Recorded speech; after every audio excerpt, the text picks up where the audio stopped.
Students, कैसे हैं आप लोग। मुझे पूरी उम्मीद है कि आप लोग अच्छे होंगे और अच्छे से पढ़ाई भी कर रहे होंगे। आज मैं फिर एक न्यू वीडियो के साथ आई हूँ जो बेस्ड है किसके ऊपर, इकोनॉमिक्स के ऊपर। ओके, मैंने इसकी पहले वीडियो शेयर की थी जिसमें मैंने बेसिक्स बताए थे आपको माइक्रो इकोनॉमिक्स के। ठीक है, कि क्या प्रॉब्लम्स होते हैं, सेंट्रल प्रॉब्लम्स क्या है, कैसे इकोनॉमिक्स से डील करती है। एंड इस वीडियो में हम देखेंगे कि अपॉर्चुनिटी कॉस्ट क्या होता है एंड प्रोडक्शन पॉसिबिलिटी कर्व क्या होता है, क्या इसकी क्या इंपॉर्टेंस है और इसे इकोनॉमी कैसे, इससे इकोनॉमी ये जानने उसको हेल्प मिलती है कि हम कौन से गुड्स, कितने पॉसिबल कॉम्बिनेशन ऑफ गुड्स हम प्रोड्यूस करें। ओके, तो सबसे पहले हम अपॉर्चुनिटी कॉस्ट देखेंगे। मीनिंग ऑफ अपॉर्चुनिटी कॉस्ट क्या है, अपॉर्चुनिटी कॉस्ट। ओके, अगर हम सिर्फ मीनिंग यहाँ पे देखते हैं तो opportunity cost is the cost of next best alternative. Okay, मैंने आप लोग को प्रीवियस वीडियोस में बताई थी कि रिसोर्सेज की सबसे मेन कैरेक्टरिस्टिक्स क्या है, that they are in limited. ठीक है, वो क्या है, लिमिटेड उसमें है। तो अब लिमिटेड तो है, साथ में क्या उनके अल्टरनेटिव यूजेस भी हैं, मतलब कि हम किसी एक रिसोर्स को किसी और यूज में भी यूज कर सकते हैं, है ना। फॉर एग्जाम्पल, अगर मेरे पास लैंड है तो मैं लैंड में चाहूँ तो हाउस बनवाऊं या तो चाहूं तो उसमें क्रॉप उगाऊं, तो मेरे पास ये ऑप्शन है कि मैं उसमें क्या करूंगी। और ये मेरी मैं कैसे डिसाइड करूंगी, मेरी वांट्स की इंटेंसिटी के उसके ऊपर। लाइक अगर समझ लीजिए मुझे जरूरत है अभी क्रॉप उगाने की, तो मैं सबसे पहले क्रॉप उगाऊंगी। या तो अगर मुझे घर में घर रहने के लिए चाहिए तो मैं घर उसमें बनवाऊंगी। तो ये मेरी जरूरत के हिसाब से। ठीक है, तो वही यहाँ पे लिखा हुआ है कि अपॉर्चुनिटी कॉस्ट क्या होता है, cost of next best alternative. जब हम किसी एक चीज को चुनते हैं, किसी भी एक चीज को चुनते हैं तो उसके पीछे बेस्ट, जो उसके पीछे वाला बेस्ट होता है उसको छोड़ के चुनते हैं, तो उसकी कॉस्ट को ही हम बोलते हैं अपॉर्चुनिटी कॉस्ट। सिंपल सी मीनिंग है। फॉर एग्जाम्पल, आपके पास 2 जॉब ऑफर है, लाइक मान लीजिए 3 जॉब ऑफर है। ठीक है, एक आपका 60,000 का है, एक आपका 40,000 का है, 30,000 का है। ऑब्वियस सी बात है कि आप कौन सी जॉब चूज करोगे, जो 60,000 वाली।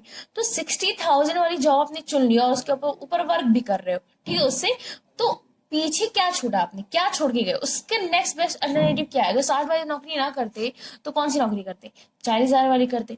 तो वो जो 40,000 है वही, उसी को हम बोलते हैं अपॉर्चुनिटी कॉस्ट। ओके, अब यहाँ पे देखेंगे कि opportunity cost is the cost of next best alternative.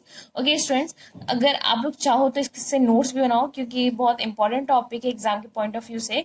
तो आप लोग मेरे साथ साथ नोट्स भी बनाते चलना। ठीक है, opportunity cost is the cost of next best alternative foregone. मैंने आपको इसका मतलब बता ही दिया। For example, suppose you are working in a bank at a salary of 40,000 per month. Further, suppose you receive 2 more job offer, like to work an executive of 30,000 per month or to become a journalist of 35,000 per month. अब यहाँ पे मतलब समझना कि आप एक bank में काम कर रहे हो 40,000 रुपए सैलरी पे, ठीक है, और आपको 2 और जॉब ऑफर की ऑफर आते हैं, लाइक कि एग्जीक्यूटिव की तरह काम करिए और 30,000 पर मंथ कमाइए और एक जर्नलिस्ट बन जाइए जिसमें आपको मिल रहा है कि ना 35,000। सो स्टूडेंट्स, आपको क्या लगता है कि यहाँ पे अपॉर्चुनिटी कॉस्ट क्या होगी। ऑब्वियस बात है कि अपॉर्चुनिटी कॉस्ट क्या होगी, 35,000। क्योंकि अगर आप 40,000 की नौकरी नहीं करते तो इसका नेक्स्ट बेस्ट क्या चुनते हैं आप, 35,000, 30,000 नहीं, ये तो थर्ड प्रेफरेंस है। ओके, वही चीज यहाँ पे मेंशन हुआ है कि in the giving case the opportunity cost is 35,000 per month. ये था कॉन्सेप्ट ऑफ अपॉर्चुनिटी कॉस्ट का। This is very simple concept. ठीक है, आप कभी भी, आपके पास इतना समझ लीजिए कि आपके पास रिसोर्सेज क्या है, लिमिटेड है, तो you have to choose that which, आपको कौन से रिसोर्स को कहाँ एलोकेट करो। ठीक है, विच want is more important, which want is less important, ये आपके ऊपर है। ठीक है, अगर मैं एक और एग्जाम्पल देना चाहूँ, suppose you have a 20,000 rupees. अगर आपके पास 20,000 रुपीज है and you want to purchase 1 laptop, ठीक है, एंड 1 एलईडी टीवी। आपको लैपटॉप भी परचेज करना है और एलईडी टीवी परचेज करना है। तो with 20,000 only in hand you can not have both. आपके पास 20,000 है, उससे आप दोनों तो नहीं खरीद सकते। तो you can either buy laptop और एलईडी टीवी। आप या तो लैपटॉप बाय करो या तो एलईडी टीवी बाय करो। If you decide to purchase a laptop, अगर आप लैपटॉप परचेज करने के लिए डिसाइड कर लेते हो, then opportunity cost of choosing the laptop is the cost of LED TV, है ना। इसका क्या मतलब है कि जब आप लैपटॉप चुन लेते हो, आपको दोनों चुनना था, तो आप लैपटॉप चुन लेते हो तो अपॉर्चुनिटी कॉस्ट किसकी कॉस्ट हो जाएगी, एलईडी टीवी की। दिस इज वेरी बेसिक और this is very simple concept of opportunity cost. I hope that you all are understand. Okay, now अब हम यहाँ पे जाएंगे पीपीसी पे या पीपीएफ पे, आप कुछ भी कह लो, क्योंकि प्रोडक्शन पॉसिबिलिटी फ्रंटियर भी कहते हैं इसको, प्रोडक्शन पॉसिबिलिटी कर्व भी कहते हैं, ठीक है, ट्रांसफॉर्मेशन फ्रंटियर कहते हैं, ट्रांसफॉर्मेशन कर्व कहते हैं, ट्रांसफॉर्मेशन बाउंड्री कहते हैं। तो किसी भी नाम से एग्जाम में आएगा तो आपको यही बताना है कि पीपीसी क्या होता है, ठीक है ना। अब पहले मैं इसका कुछ ब्रीफ इंट्रोडक्शन दूंगी कि पीपीएफ क्या है, ठीक है, या पीपीसी क्या है, उसके बाद मैं पीपीएफ की मीनिंग बताऊंगी।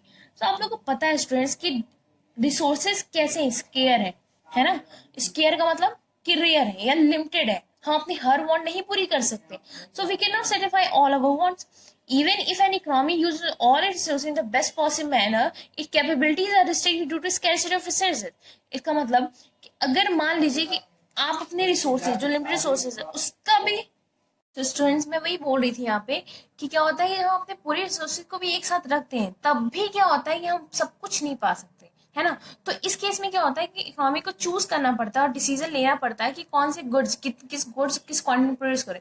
तो यहाँ पे हेल्प करता है PPC, that is production possibility curve. ये हेल्प करता है हमें जानने में कि कितने गुड्स हम कितने पॉसिबल कॉम्बिनेशन गुड्स के बना सकते हैं with the production capacity of economy, मतलब कि जितनी प्रोडक्शन कैपेसिटी इकोनॉमी की है उससे हम कितने गुड्स को हम प्रोड्यूस कर सकते हैं। ओके स्टूडेंट, सो यहीं पे क्या लिखा हुआ है कि हम यहाँ डेफिनेशन देखें तो पीपीसी और production possibility frontier refers to the graphical representation of possible combination of two goods that can be produced by an economy with the limited resources and given technology. Okay students, so यहाँ पे इसका सिर्फ इतना मतलब है कि PPC क्या है। Okay, students do not confuse between PPC and production possibility curve. They are both are the same thing. ठीक है, दोनों सेम है, ठीक है, सिर्फ नाम अलग अलग है। सो यहाँ पे ये बोलना है कि जो पीपीसी है वो डिफरेंट कॉम्बिनेशन शो करते हैं टू गुड्स के जो इकोनॉमी प्रोड्यूस कर सकती है, ठीक है, अपने लिमिटेड रिसोर्सेज से और गिवन टेक्नोलॉजी से। अब हम पीपीसी के एजम्पशन पे आएंगे कि एजम्पशंस क्या होते हैं। जब हम पीपीसी ड्रॉ करते हैं, जब पीपीसी बनाते हैं तो उसके एजम्पशन क्या लेके चलते हैं, क्या होते हैं एग्जाम्पशन। तो फर्स्ट है the amount of resources in economy is fixed but these resources can be transfer from one use to another. Student यहाँ समझ रहा कि मैंने आपको पहले ही बताया कि रिसोर्सेज क्या लिमिटेड है, ठीक है, लेकिन हम रिसोर्सेज की सबसे खास बात क्या है कि हम उसको दूसरे यूज में भी डाल सकते हैं, मतलब किसी और यूज में भी डाल सकते हैं। तो ये पहला एजम्पशन है। दूसरा एजम्पशन देखिए तो with the help of given resources only two goods can be produce.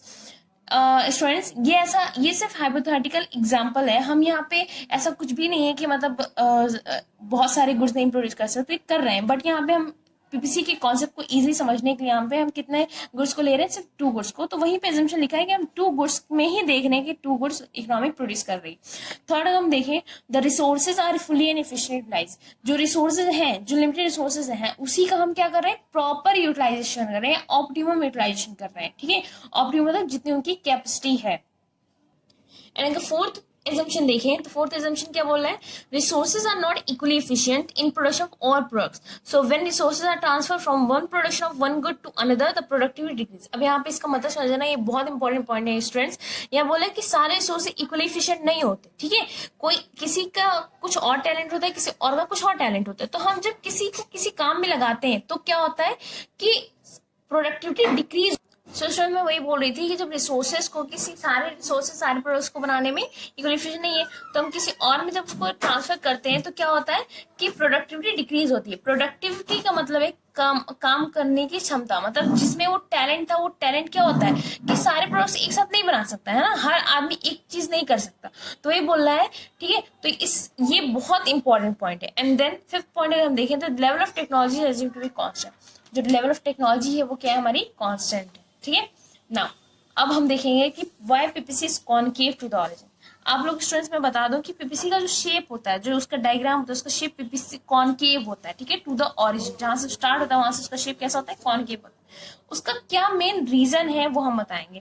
So PPC is concave to the origin due to increasing MOC, marginal opportunity cost. अब ये मार्जिनल अपॉर्चुनिटी कॉस्ट क्या है, ठीक है।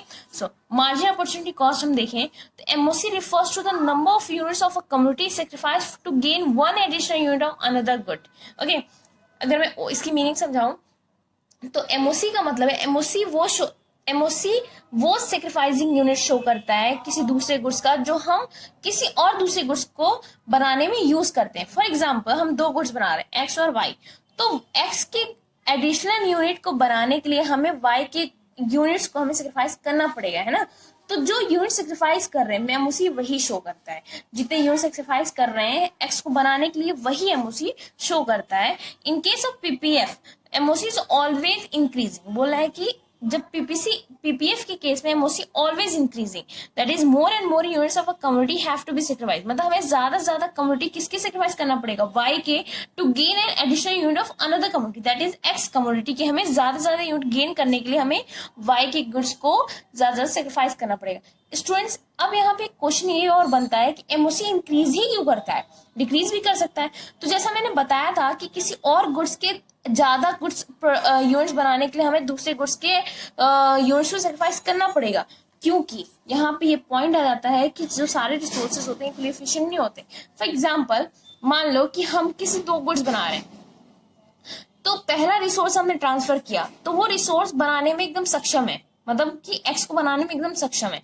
जब दूसरी बार हम जब ट्रांसफर करेंगे तो हो सकता है कि उसका एक रिसोर्स बनाने में वो सक्षम ही नहीं हो, तो हमें एक के साथ एक और डालना पड़ेगा ताकि एक एडिशनल यूनिट बनाने के लिए। तो वैसे ही एमओसी इंक्रीज करते जाएंगे क्योंकि रिसोर्सेज इक्वली एफिशिएंट नहीं होते। यही एक रीजन है एमओसी के इंक्रीज होने का। ओके स्टूडेंट्स, ना अब अगर हम फॉर्मूला देखें कि एमओसी का फॉर्मूला क्या है, तो loss of output Y upon gain of output X, मतलब कि जिस यूनिट की जिस गुड्स का हम सेक्रीफाइस कर रहे हैं loss of output Y and जो गुड्स गेन हो रहा है, तो वो फॉर्मूला ये है, तो loss of output Y upon gain of output X. Start. Let's take an example in which two goods are produce X and Y. एक एग्जाम्पल लेते हैं जिसमें दो गुड्स प्रोड्यूस हो रहे हैं X and Y. This table shows different possibilities of X and Y which can be produced by an economic. So यहाँ पे मैंने क्या होता है कि this table shows different possibilities of X and Y which can be produced by an economy with a limited resource and given technology. ठीक है, तो ये एक्स एंड वाई के डिफरेंट पॉसिबिलिटीज कॉम्बिनेशन दिखाएंगे। अब यहाँ पे समझना student, X and Y goods हैं एंड कॉम्बिनेशन दिखा रहे हैं कि एक हम की रिसोर्सेज अपना पूरा रिसोर्स यूज करेंगे तो कितना कॉम्बिनेशन एक्स का बन पाएगा, कितना वाई का बन पाएगा। ठीक है, ये सिंपल सा एग्जांपल। तो यहाँ पे क्या दिख रहा है, एमओसी भी आपको दिख रहा है, एमआरटी भी दिख रहा है। ठीक है, ओके नाउ अगर यहाँ पे वाई को आप देखो तो जब पहला कॉम्बिनेशन क्या है कि हम सारे रिसोर्स को यूज करते हैं अपने, तो एक्स को अगर हम पूरा रिसोर्स वाई में बनाने में लगा देते हैं, सारा रिसोर्स किस में बनाने लगा देते हैं, वाई में, तो एक्स की हम 0 यूनिट प्रोड्यूस कर पाएंगे। ठीक है, तो हमें क्या करना है कि एक्स को बढ़ाना है, तो हमें अब वाई की यूनिट्स को सेक्रीफाइस करना पड़ेगा। तो हम पहले क्या करें, एमओसी देखो आप यहाँ पे मार्जिन प्रोडक्शन कॉस्ट कितना घटा रहे हैं, तो अगर हम पहले एक घटाते हैं तो उनकी 1 यूनिट बढ़ जाती है और इसकी 9 हो जाती है। उसके बाद हम इसकी 2 यूनिट घटाएंगे, तो 2 यूनिट जब घटाएंगे तो ये 7 हो जाएगा और ये 2 हो जाएगा, एंड फिर उसके बाद 3 घटाएंगे तो 4 हो जाएगा और ये 3 हो जाएगा, एंड फिर 4 घटाएंगे तो ये 0 हो जाएगा और ये 4 हो जाएगा। ठीक है, मतलब आखिरी में ऐसा हुआ कि सारे रिसोर्स को हमने एक्स के प्रोडक्शन में लगा दिया। तो एमओसी कैसे शो हो रहा है कि 1 2 3 4, ये एमओसी है। पहले हमने 1 यूनिट घटाई, फिर 2 यूनिट घटाई, फिर 3 यूनिट घटाई, फिर 4 यूनिट घटाई। एमआरटी क्या है, एमआरटी कुछ नहीं है, एमओसी का सिर्फ ये रेशियो शो करता है। रेशियो मतलब ये जो फॉर्मूला है, इस फॉर्मूले के हिसाब से loss of output Y upon gain of output X. तो अगर हम यहाँ पे देखें तो पहली बार हमने कितना घटाया, 1 घटाया, मतलब वाई की यूनिट का लॉस कितना हो 1, तो एक्स कितना बढ़ा 1, तो ये 1/1, ये रेशियो शो कर रहा है। ठीक है, फिर सेकेंड में बार में हमने कितना घटाया 2, और बढ़ा कितना एक्स का 1, तो ये 2:1। देन उसके बाद थर्ड में कितना घटाया 3 घटाया और एडिशन यूनिट कितनी बड़ी 1, तो 3:1। एंड फोर्थ बार में क्या किया हमने कि 4 घटाया और कितना एडिशन यूनिट बड़ी 1, तो ये 4:1। नाउ अब हम इसको शेड्यूल के हिसाब से हमने इसका डायग्राम बनाया है, तो आप यहाँ पे देख सकते हो कि यहाँ पे गुड एक्स है एंड गुड वाई, ये पीपीसी का मेन शेप है, that is concave to the origin. ठीक है, तो ये मैंने शेड्यूल के हिसाब से बनाया स्टूडेंट, दैट इज यही इसी शेड्यूल के हिसाब से मैंने इसको यहाँ पे पुट किया है। तो देखिए आप यहाँ पे शेप कैसा आया है, concave to the origin. But आपको इकोनॉमिक्स में आपको रफली डायग्राम बनाना है, फ्री हैंड डायग्राम बनाना है, मतलब आपको सिंपल सी डायग्राम बना देना है। ठीक है, शेप बस दिखा देना। सो फ्री हैंड डायग्राम कैसा होगा कि आपको सिर्फ गुड एक्स बनाना है, गुड वाई बनाना है, और शेप उसका यहाँ पे आपको ड्रॉ करना है। दैट इज यहाँ पे क्या शो कर रहा है कि पीपीसी कैसे कॉनकेव टू द ऑरिजिन है। अब यहाँ पे एक और चीज यहाँ पे स्टूडेंट्स की एमआरटी में लोग कंफ्यूज हो जाते हैं कि एमआरटी क्या है। तो जैसे एमओसी है वैसे एमआरटी है, जैसे पीपीसी है वैसे पीपीएफ है, तो दोनों सेम थिंग है, बस एमआरटी में क्या होता है वो रेशियो शो करता है। तो MRT is the ratio of number of units of a community sacrifice, मतलब नंबर ऑफ यूनिट्स जो जिस कम्युनिटी के हम यूनिट सेक्रीफाइस करते हैं वो number upon two gain an additional unit of another good. Another community, ठीक है, ताकि हम किसी और कम्युनिटी का एडिशनल यूनिट हम गेन कर सकें। नाउ एमआरटी का फॉर्मूला क्या होगा? Change unit sacrifice and change unit gain, मतलब कि जितनी यूनिट, जितना चेंज हुआ है हमने सेक्रीफाइस किया और जितना हमने इसका गेन किया है। नाउ कैरेक्टरिस्टिक्स और प्रॉपर्टीज ऑफ पीपीएफ। अब क्या कैरेक्टरिस्टिक्स और क्या उसकी प्रॉपर्टीज हैं पीपीसी के? तो यहाँ पे देखो आप, पीपीसी स्लोप डाउनवर्ड। स्टूडेंट, कोई भी चीज स्लोप डाउनवर्ड होती है लेफ्ट टू राइट, तो इसका सिर्फ बेसिक रीजन यही होता है कि किसी एक गुड्स को प्रोड्यूस करने में, किसी एक चीज को पाने के लिए हमें दूसरी चीज को सेक्रीफाइस करना पड़ता है, इसी वजह से कोई भी चीज स्लोप डाउनवर्ड होता है। आगे जाके जब हम डिमांड चैप्टर पढ़ेंगे तो उसमें इनवर्स रिलेशनशिप शो होगा प्राइस और डिमांड के बीच में। तो डिमांड कब भी क्या होगी? स्लोप डाउनवर्ड होगी, इसी वजह से, क्योंकि प्राइस के बढ़ने डिमांड घटती है। इनवर्स स्लोप डाउनवर्ड क्यों होता है? क्योंकि किसी भी दो चीज में जब इनवर्स रिलेशनशिप शो करता है तो वो डायग्राम पीपीसी स्लोप डाउनवर्ड होती है, ठीक है ना। सेकेंड पॉइंट अगर हम देखें तो पीपीसी इज कॉनकेव शेप्ड। आप लोग को पता है कि पीपीसी का शेप कैसा होता है? कॉनकेव होता है टू द ओरिजिन। और इसका सिर्फ रीजन क्या है? Because of increasing MOC. Student, आपको ये मेंशन जरूर करना है कि एमओसी के बढ़ने की वजह से पीपीसी का शेप कॉनकेव होता है, ठीक है, सिर्फ एमओसी की वजह से नहीं, ठीक है, एमओसी के बढ़ने की वजह से। अब यहाँ एक आता है कि whether economy will always operate on PPC. क्या इकोनॉमी हमेशा पीपीएफ पे ऑपरेट करती है? मतलब क्या हमेशा अपने फुल यूटिलाइजेशन दिखाती है उसका? तो आपको एक बात याद रखनी होगी, it must be remembered that PPC does not show the point eight which the economy will actually operate. PPC वो पॉइंट शो नहीं करता जिसपे इकोनॉमी एक्चुअल में प्रोड्यूस कर रही। It only shows the maximum available possibilities which an economy can produce. वो सिर्फ maximum possibility show करता है इकोनॉमी कहाँ तक प्रोडक्शन कर सकती है। So the exact point of operation depends on how well the resource of economy are use. So exact point तभी पता लग सकेगा जब हमें ये पता होगा कि इकोनॉमी अपने रिसोर्सेज को कैसे यूज कर रही है। तो पहला पॉइंट अगर हम देखें तो economy will operate on PPF only when the resource are fully and efficiently utilised. Economy PPF पे कब ऑपरेट करेगी? जब अपने रिसोर्सेज का फुली एंड इफिशिएंटली यूटिलाइज करेगी, मतलब जितनी उनकी कैपेसिटी है उतना वो यूटिलाइज करेगी। नाउ सेकंड देखें तो economy will operate at any point inside PPF if resources are fully and efficiently utilise. जब इकोनॉमी पीपीएफ के अंदर ऑपरेट करती है तो इसका मतलब ये होता है कि जो रिसोर्सेज हैं, उसके पास जो लिमिटेड रिसोर्सेज, उनका वो ऑप्टिमल यूटिलाइजेशन नहीं कर पा रही, मतलब उनका फुल यूटिलाइजेशन नहीं कर पा रही, इसीलिए वो अंदर ऑपरेट कर रही है, ठीक है। Economy cannot operate at any point outside the PPF and it is unattainable with the available productive capacity। अब इस पॉइंट को भी आप लोग समझना है स्टूडेंट्स कि जो जितना प्रोडक्शन पॉसिबिलिटी कर्व बन गया, जो पीपीएफ का शेप बता रहा है, उसके बाहर इकोनॉमी प्रोड्यूस नहीं कर सकती जब तक कि रिसोर्सेज की ग्रोथ ना हो, है ना। रिसोर्सेज की ग्रोथ जब होगी तो पीपीसी शिफ्ट होगा राइटवर्ड, तब शायद वो पॉइंट हम कवर कर सके। लेकिन अगर कोई पॉइंट आउटसाइड द पीपीसी है तो उसको हम बोलते हैं अनअटेनेबल कॉम्बिनेशन, मतलब कि जितनी हमारी प्रोडक्शन कैपेसिटी है उसमें तो हम वो पॉइंट नहीं कवर कर सकते, ठीक है। It means economy can either operate on PPC और inside PPC known as attainable combination. क्या बोला है कि या तो इकोनॉमी पीपीसी के ऊपर ऑपरेट करेगी या तो उसके अंदर करेगी, जिसको हम बोलते हैं अटेनेबल, मतलब प्रोडक्शन अटेनेबल कॉम्बिनेशन, मतलब कि आराम से इकोनॉमी उसको प्रोड्यूस कर सकती है। But economy can not operate outside PPA known as unattainable combination. But economy बाहर उसके प्रोडक्शन पॉसिबिलिटी कर्व के बाहर प्रोड्यूस नहीं कर सकती, जिसको हम बोलते हैं अनअटेनेबल कॉम्बिनेशन। अभी मैं इसको डायग्राम के साथ आपको समझाऊंगी। So attainable and unattainable combination क्या होता है? Let us clear the concept of attainable and unattainable combination with the help of this figure. So आप यहाँ पे फिगर देख सकते हो। सो मैंने ब्लैक एंड ब्लू का यूज किया ताकि आप लोग को अच्छे समझ में आए।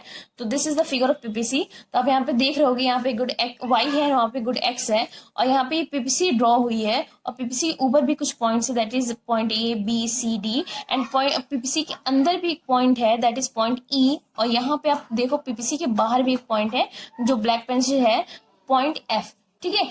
अब यहाँ पे मैं आपको समझा दूं कि जो पीपीसी के ऊपर जो पॉइंट लाइक कर रहे हैं, इसका मतलब ये है कि इकोनॉमी अपने रिसोर्सेज का फुल्ली यूटिलाइजेशन कर रही है। और जो अंदर शो हो रहा है वो क्या शो हो रहा है कि इकोनॉमी क्या कर रही है, अपने रिसोर्सेज को फुल्ली यूटिलाइज नहीं कर पा रही, इसीलिए वो पीपीसी पे ऑपरेट नहीं कर रही। कहाँ पे ऑपरेट कर रही है? इनसाइड द पीपीसी, ठीक है। Okay, now any point on PPC point A to D और any point inside PC point E are attainable combination, मतलब कि कोई भी पॉइंट इस पीपीसी पे है और इसके अंदर है, वो अटेनेबल, मतलब इकोनॉमी आराम से उसको प्रोड्यूस कर सकती है। And any point outside PPF, मतलब outside PPF मतलब point F, that is point F, that is unattainable combination, जो इकोनॉमी अभी प्रोड्यूस नहीं कर सकते, अभी अवेलेबल प्रोडक्टिविटी कैपेसिटी से प्रोड्यूस नहीं कर सकती। हाँ, आने वाले समय में जब रिसोर्सेज की ग्रोथ होगी, पीपीसी राइट पर शिफ्ट होगा, तो शायद इस पॉइंट को कवर कर ले। ठीक है, स्टूडेंट्स एक क्वेश्चन आता है कि क्या अनएम्प्लॉयमेंट, जो इकोनॉमी में ऑलरेडी एग्जिस्टिंग अनएम्प्लॉयमेंट है, वो कारण है पीपीसी की शिफ्ट होने का? तो कारण नहीं है। अगर इकोनॉमी में अनएम्प्लॉयमेंट है तो इसका मतलब है कि जो ऑलरेडी एग्जिस्टिंग रिसोर्सेज हैं इकोनॉमी के, वो उसी का फुल यूटिलाइजेशन नहीं कर पा रही, इसीलिए वो क्या है, अनएम्प्लॉयमेंट है। अगर लेबर सबको एम्प्लॉयमेंट मिल जाए तो इकोनॉमी हो सकता है कि अपने पीपीसी पे ऑपरेट कर सके। सो स्टूडेंट, यही कॉन्सेप्ट था पीपीसी का। आप, आई होप कि आप लोग को सब समझ में आया होगा। एंड नेक्स्ट वीडियो में हम कुछ आगे के इसके कॉन्सेप्ट देखेंगे। ठीक है, सो आप लोग से बस यही गुजारिश है कि प्लीज वीडियो को लाइक करें, शेयर करें, सब्सक्राइब करें। और अगर कोई भी क्वेरी है regarding any question, regarding any topic, तो आप लोग मुझे कमेंट कर सकते हैं मेरे वीडियो के नीचे। सो बस आज के लिए इतना ही। Thank you.